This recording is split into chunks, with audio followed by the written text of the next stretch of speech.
Well, first of all, he's a master musician. And you know, he looks good when he does it. He's one of those names that, you know, the artists that have one name. If you say Teddy and Savannah, people have no question who you're talking about. You're talking about Teddy Adams. You can have two musicians play exactly the same instrument, yet sound completely different. And I hear that in Teddy. Teddy Adams is one of the few performers that I can go see and actually remember why I fell in love with jazz and music in the first place. And it's one of the, I don't know why I'm tearing up, but it's one of the times that as a musician you can really go and remember why you fell in love. You know, as a little trombonist that I had no introduction to jazz or anything, I said, oh wow, I'm interested in that. I want to sound like that. This is actually in the epilogue of his book, and it's written by his daughter, Tasha.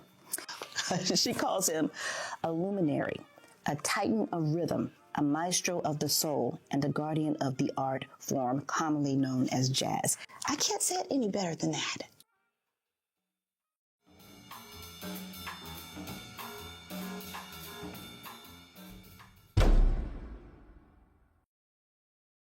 Whoa, East Broad Street. How'd we end up here? Well, this is where it all started for Teddy Adams. I was a typical black person in the Jim Crow South of Savannah, Georgia. My beginnings are very, very humble. Despite financial challenges, Teddy Adams made the absolute most of his childhood. The house that I was raised in didn't have running water or electricity, yet I was in walking distance from City Hall. The positive part about that was the church that I attended was in walking distance, and also the elementary school where I started playing was less than a half block from my house. So my childhood was very happy, even though I didn't have anything. It seemed that music was always destined for Teddy Adams, as it was everywhere he looked in his household. Well, first of all, my father was a harmonica player, self-taught, and my older brother, 4 years older, played tenor saxophone. So that kind of set a model for me to follow that tweaked my interest in music. As time went on, Teddy's love for music expanded from his household to his school. East Broad Street School, which was less than a half block from where I lived, in 1952, Mr. Brown, Benny Brown, came around and demonstrated all of the instruments, and asked for interested people who could afford to buy them. And from that point on, music has been more or less my passion and my focus. I met Mr. Adams in the 50s when I was a student at the Alfred Ely Beach High School. He was already playing with the big boys at the time. He started very early, and he was good. I had a 4-year scholarship at Florida A&M, a music scholarship. I'd already taken the audition, and they expected me there in August of the year that I graduated. But being exposed to the jazz world at such an early age, I had enough common sense to realize that that exposure had ruined me for college. Although Teddy Adams was talented enough to earn a scholarship, the college life wasn't in his heart, and he found himself making a major decision. So I said, well, if I'm not going to go to school, maybe I'll postpone that, go into the military, get the GI Bill, and then come back and go to school.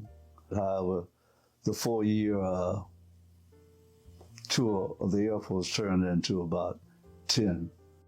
When Teddy Adams left for the Air Force, it seemed that he took jazz with him.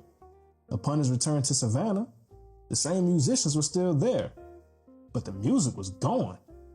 Jazz had gone into what I would like to call a hiatus.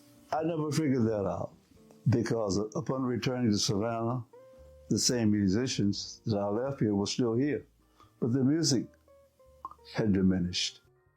Hungry to protect Savannah's jazz culture, Teddy Adams got to work. He and Ben Tucker really revived jazz in Savannah.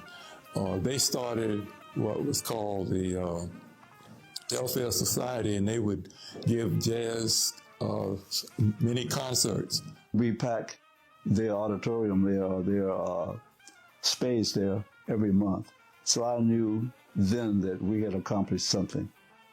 And then shortly after doing that, we decided that we would start a group called Coastal Jazz Association. After only 1 year of that organization being formed, we put on the first Savannah Jazz Festival. First of all, I'm amazed at how it's grown and transformed, because the first one we put together, there were 8 or 9 people or something that sort of started the thing. And again, it was one of those things, some were musicians, some were business people with that different skills that they brought to it. So we decided to put on a festival, and it was a fairly small deal. Now, you go down to Forsyth Park on Friday or Saturday night, and there's 10,000 people. The music, the realness of this music was presented, and I had a chance to see and hear some of the best musicians in the world. This is a big event that's, almost 40 years old now, and we have artists from all over the world who come to play because of Teddy Adams. So I think the most compelling thing about him is just that he is larger than life, but he is so humble and down to earth. Despite a humble demeanor, each time Teddy Adams touched the stage, came more fans. There was no denying that a star was born. Teddy's role really has been as a reservoir of knowledge for people who want to know about Savannah jazz and Savannah jazz history, but also as the first call musician when people want to present an authentic jazz program.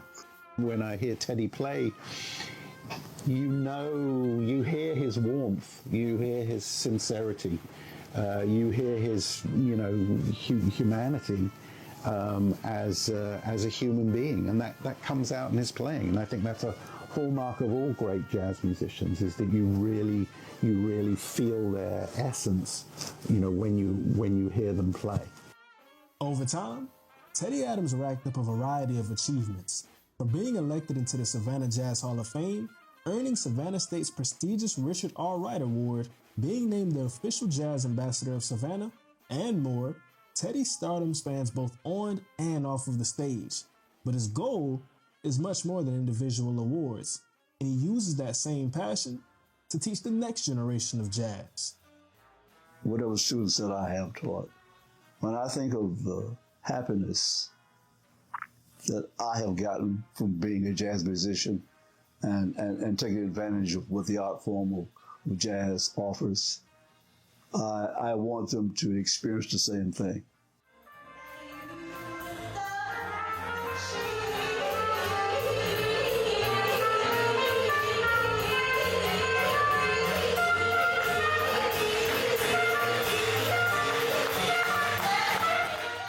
He gave me my first experience playing jazz down at the Marshall House. And I remember, just being a young fellow, intrigued with the music.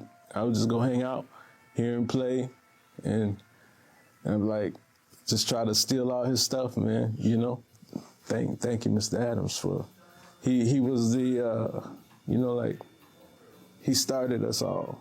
He's like our kindergarten teacher, you know what I'm saying? So, yeah, you want to make your kindergarten teacher proud, that's all. The important thing that they need to realize is the shoulders on which they stand, the pioneers. They need to pay tribute and go back and study what has been done. And if they do that, they'll be okay. But the future, I can safely and thankfully say, is positive.